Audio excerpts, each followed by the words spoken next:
Welcome, everyone, to the Bee Shifter podcast. You've got John Vance here, and today I have lead instructor Erik Phillips with us. And today, a little later on today, after this podcast comes out, we will be launching a webinar on the After Action Review. And if you're not familiar with the After Action Review program currently available from Blue Card on the instructor download area or the instructor tool area, it is something that Erik has kind of shepherded along and got up and going, and we wanted to let you know about it so you can figure out whether or not it's something you could use in your department. Even if you're not an instructor, it's something for you to talk to your instructors about within your organization and say, hey, let's use this tool. So just a little bit about that today, and talking along the way about continuous improvement within your organization. So first of all, good day to you, Erik. How are you doing? I'm doing great, JV. How you doing out there? I am awesome. I'm here in Minnesota, getting ready to hit the road for a little bit, as we do as Blue Card instructors. So I'm looking forward to some time in Phoenix. And like you, I've got some duties with the fire department a little later on tonight. Then I'll be westward bound here pretty soon. So looking forward to that. So the After Action Review, let's talk about it from the beginning, because now it is a tool that is available for Blue Card instructors.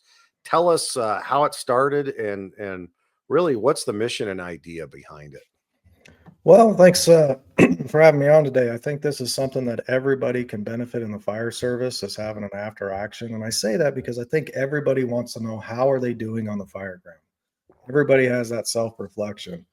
So how did it start? It started back in when we started training everybody at our fire department, Las Vegas Fire and Rescue.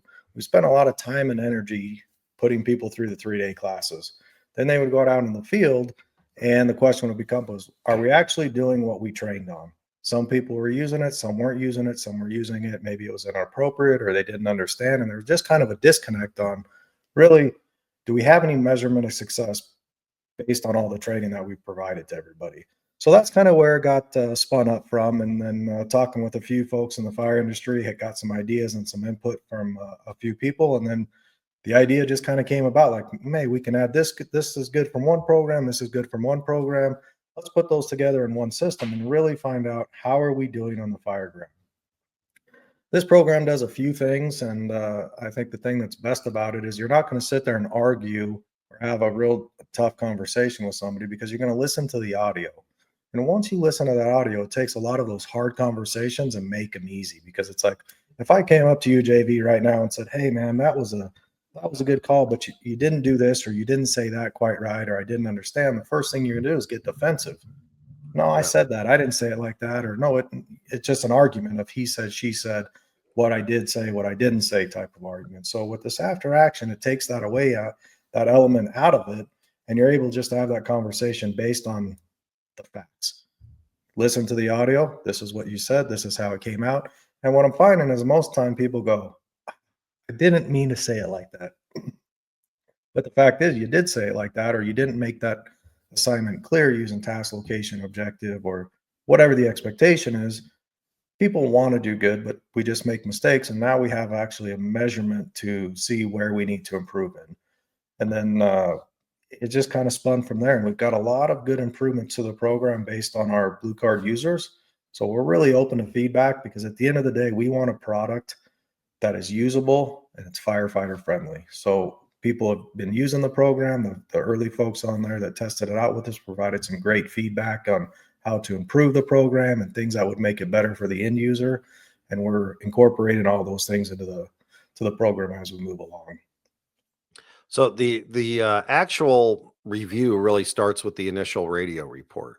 And what I like about it is very objective criteria is used in order to check off whether you did it or you didn't.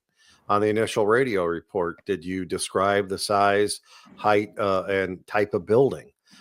Did you describe the conditions? If there is smoke, where's it coming from? Is it a working fire, et cetera, et cetera? So that gives you a really good idea to start off with. And again, it's not like, Billy, you didn't do a good job on that IRR. It's, you didn't hit this criteria that ahead of time we said was going to be part of the initial radio report. So, the same thing goes for the follow up and then on to assigning units. So I kind of hit the front part of that. We have command transfers. What other parts are in this review for us to also look at? Well, I think you hit on the main ones. Initial raid report. Like, really, what is our expectation of our folks when they show up? So, if you think of the blue card training system as a whole, start to finish, from the number one IC to ending the transfer command and terminating command, if you will, at the end of the incident, every little component is gradable. You're talking maydays, you're talking strategic shifts, assigning units using task location, objective, priority traffic, whether you find a victim, fire in the attic, status changes. It's just a recycle. You're low on air, you're changing locations, roof reports, priority traffic when you're talking about a roof report from a truck company on the roof, if they give priority traffic during a roof report. All of them things that we teach during a 3-day trainer, it's all measurable. We spend the time, energy, and money training our folks. We want to be able to measure that and say, where can we improve our teaching, or where can we answer more questions for our folks so they actually do what we expect in the field? And it really starts to identify where that breakdown is. But I think the key thing that you said earlier, and we kind of just talked about, was the expectation. Has your department truly set out that expectation of how they want them to communicate on the fire? So without setting that expectation, an after action program is not going to be successful. So I think the key thing that every department does to start an after action is to lay out that expectation clearly, and everybody is aware of what's going on. Part of the after action process is really modeled after the continuous improvement model. And Chief Bernasini used to talk about this a lot. It's the way that a lot of fire departments are ran and operated. So we continue to get better. And if you're watching on YouTube, you'll be able to see the slide that's up right now. And if not, we'll put a picture of it in the show notes for you to see. But it really starts off with your best practice, SOP, your blue card training, NFPA standards, and then that's the expectation, right? You have an agreement. You start talking about the expectation within the organization. You have an agreement within the organization. Hey, this is the way we're going to operate, and this is just keeping us between the lines on the way that we're operating.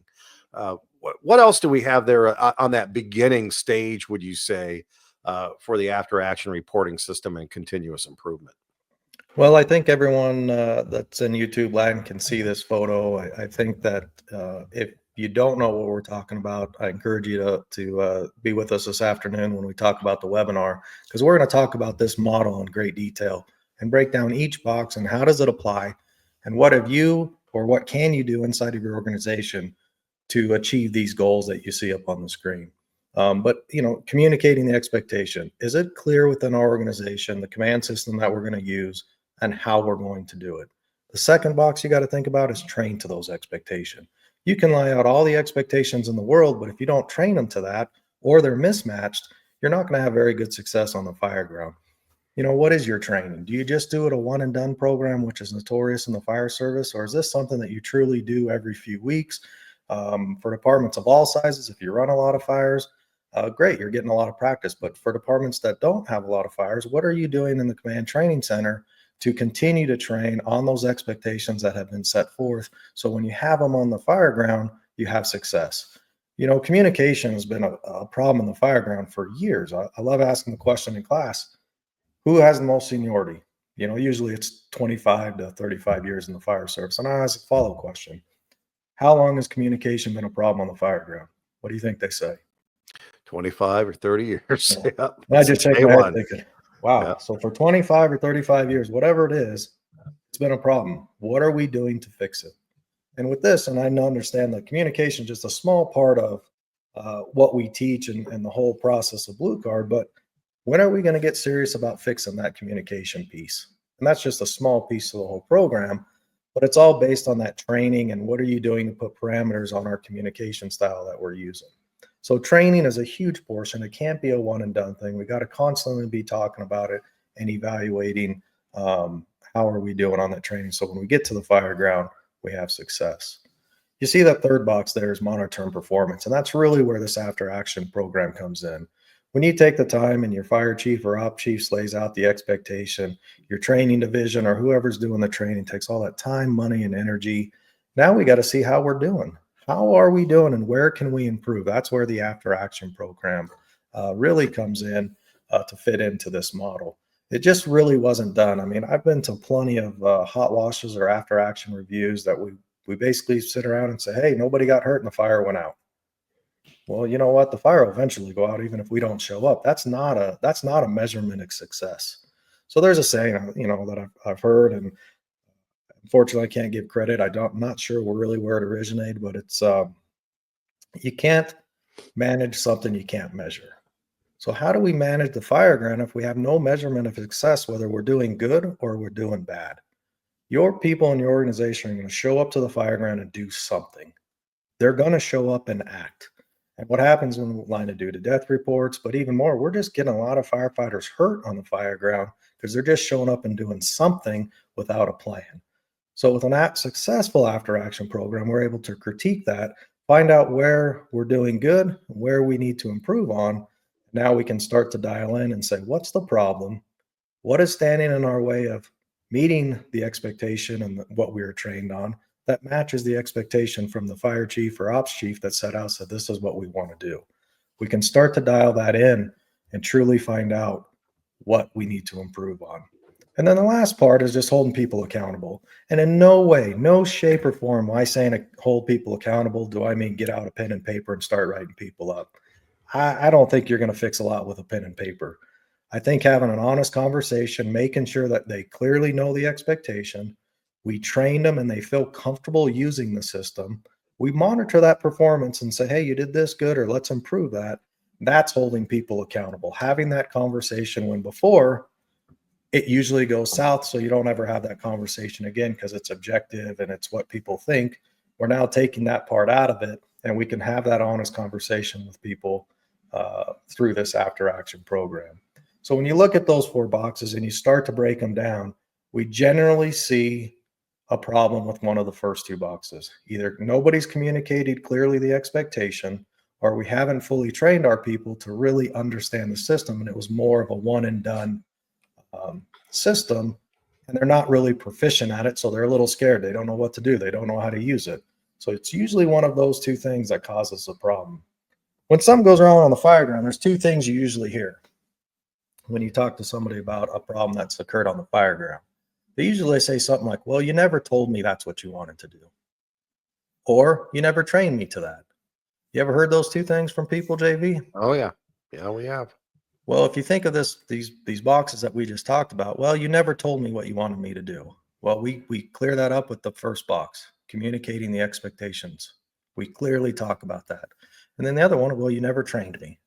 Well, the second box takes care of that one. If we do those 2 boxes, we will start to see a change on the fire ground because they can't say those 2 things that we most commonly hear when you talk to somebody in a hot wash or after action review program. So to me, this model right here is something that every fire department should have posted up in every training room. It should be the model that we live by. And anytime that we have a problem, we should be going back to this model and saying, are we doing these things in order with the first box, communication, communicate the expectations, to the second box? Are we training to those expectations? Do we have a way to monitor performance? And then after that, let's hold people accountable to those last 3 things that we just talked about. And for those watching, the next box is not in green, but I think it's equally as important as the green box is the revise and repeat cycle. And as you say, Eric, this is not a one and done. This is it's continuous. That's part of continuous improvement. You have to apply this all the time if you want it to work, and not really just on the select incidents either, right? Like there's something that we can learn. We determine, and I think this is pretty universal, but within my department, working fires anytime we're pulling a line off a truck.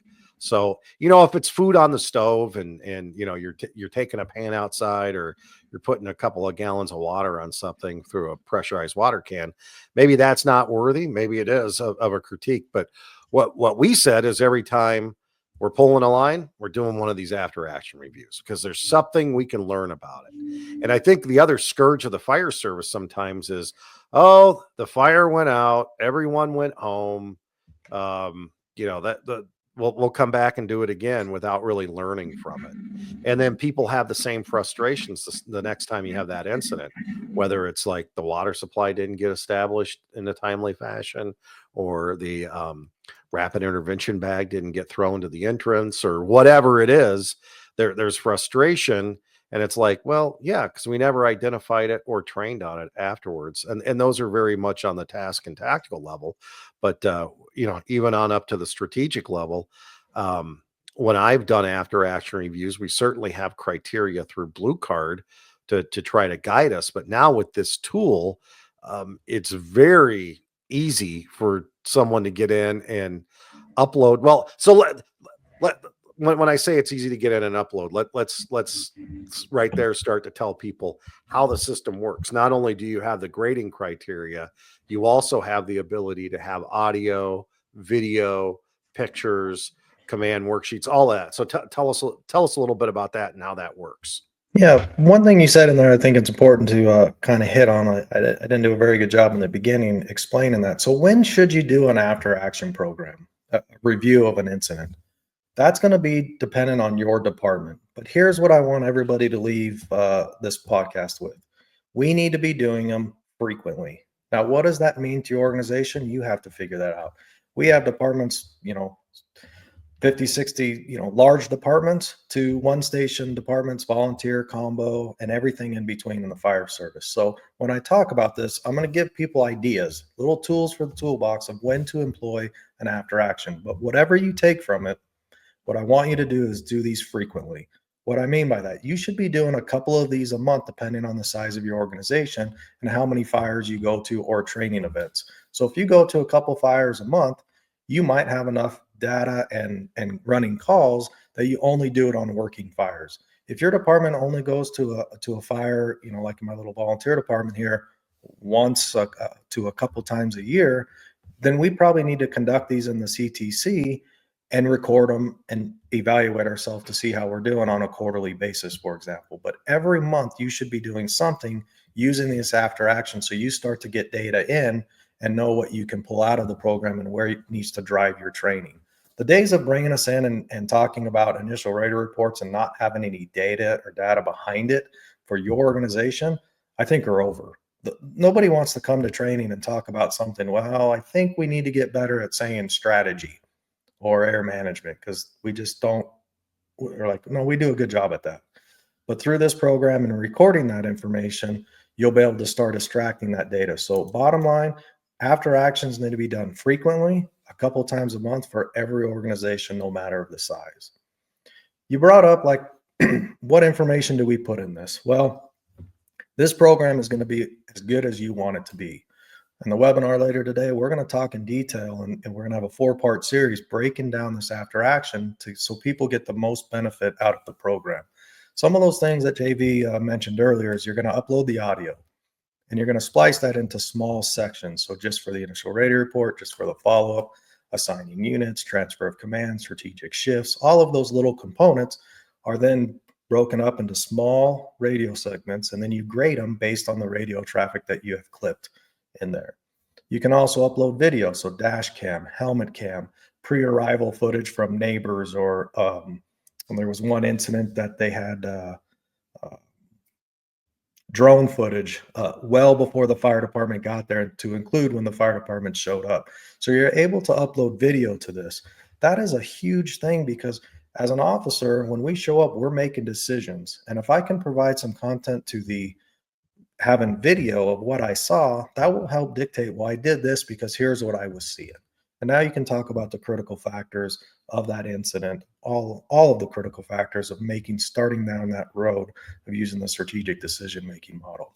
You can upload PDF forms, SOPs. So if your department, for example, has a policy on accountability, but you are not doing it, I would upload the SOP that applies to whatever the subject is we're talking about. And now you can have that review. Hey, review this SOP. This is it. I don't know if you know about it, but here it is. Let's read it and apply to this instance on here. You can also upload a tracking worksheet, whether that's a handwritten one or any PDF form that you can print off and upload. You can do that. So now I'm looking at it from a strategic standpoint. How are we doing our tracking? Other people can see good ways to keep accountability on the strategic level, and you can see some bad examples. Now you start to pull that data together and you're like, man, we can do better on the fire ground. And here's where we're going to improve. And here's why. I think people want to have good examples in their organization of radio traffic, and they want to hear some examples that maybe aren't so good.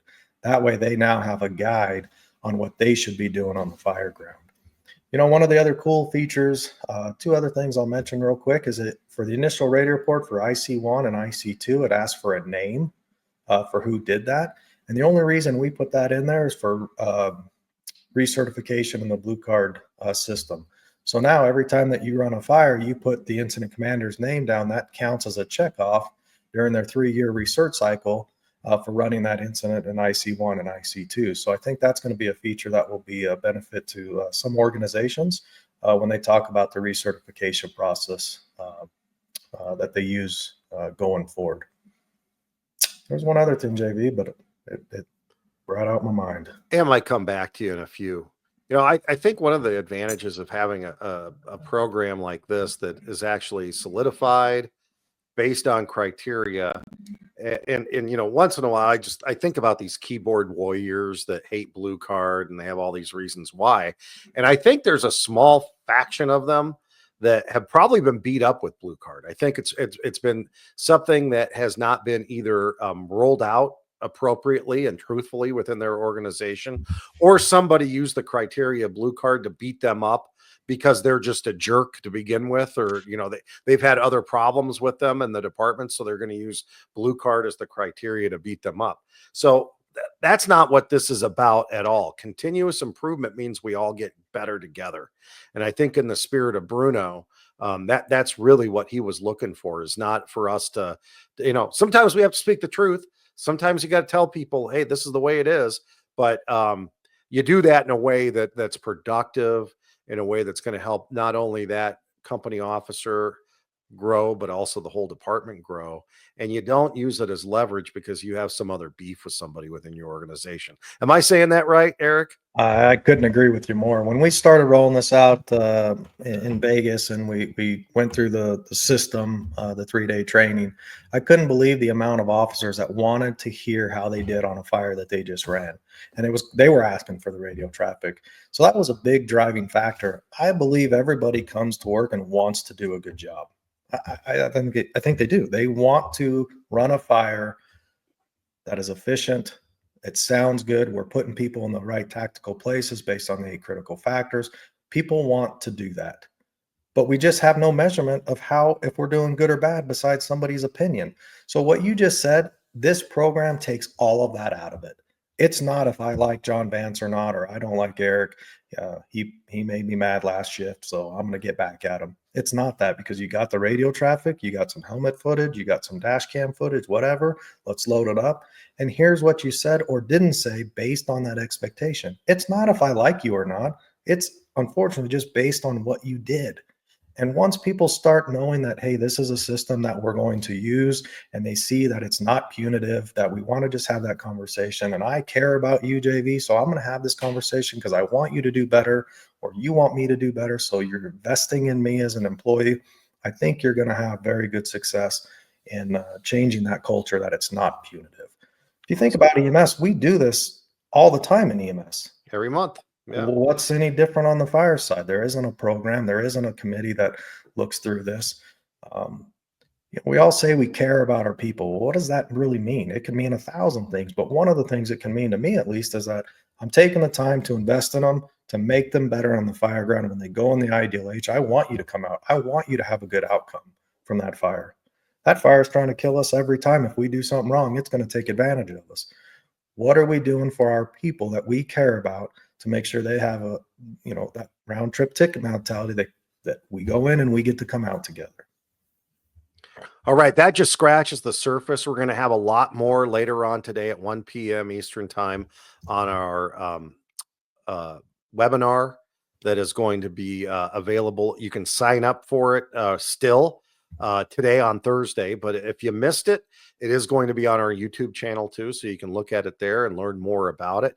There will be other installments of it because this first webinar is really an introduction to how to use the module and the different tools that are available to you as an instructor. But we're going to continue to grow this, and we just wanted to give you an intro today here on the podcast to let you know what to expect, or if you have some questions or you see us talking about it, you really understand what it is. Did you have anything else on the after action review? One thing that I didn't mention, and I think it's a huge part of it, is the data mining. So everything that you put into the program, you will be able to get data out of it. What do I mean by that? You're going to get percentages of what is your overall percentage on initial rating reports, follow-up reports, transfer of commands, task location objective, strategic shifts. All of that information, that every question you fill out is gradable so you can get the information. So you can say, what is A shift score? What is B shift score based on our training and expectation? And then you can break that down even further as inside of initial rater reports, where do we need to improve? Why are we not getting that 100%? And we can really start to dive into really what's the problem, because now we have that data. Strategic shifts, hopefully you're not doing a lot of them, but if you are, how are we doing? Where do we need to improve specifically inside of our expectation of doing a strategic shift? Because you're evaluating it, and you'll be able to mine all of that data out of it. So the data mining, besides the audio and the video and answering the questions and the color coding to the after action, all visual engagements when you're looking at the program, the data mining is going to be huge for everybody. From the fire chief to the ops chief to the training division to us on the floor, where specifically can we get better? So look forward to the data mining. I think that's a huge part of the program that people will benefit from. Well, this is a fantastic tool that you guys have added to Blue Card. I know I appreciate it, and it's something that's an added value. If you're an instructor, you'll have access to it. You do have access to it today. I mean, there's several dozen, probably more than several dozen that have already entered reports and they're using the system. I know my department is. So we appreciate you doing it. And this isn't some third-party software that came in. This is something that was developed specifically for Blue Card. You're not going to find it anywhere else. And it's just part of being in the Blue Card system. You get it. Do you have a few minutes for a timeless tactical truth? Sure, let's do it.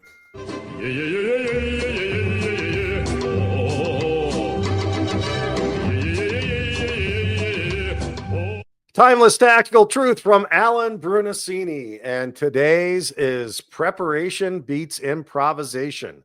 A good IC has a plan before the first tone sounds. Boy, isn't part of us critiquing what we do and actually reviewing it part of that plan? Oh, I think so. I think we have the plan, we have the outline, we have the algorithm using the Blue Card system for incident command. The one thing we have to do is plug in those critical factors. So you kind of mentioned those keyboard warriors, right? It's just this script that we're saying.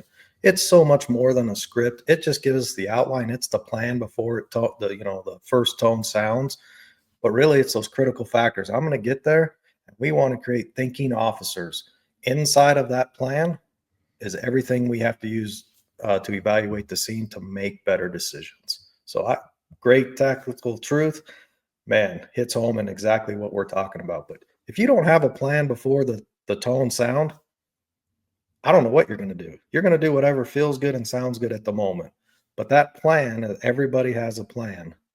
You just use those critical factors within it to make good decisions.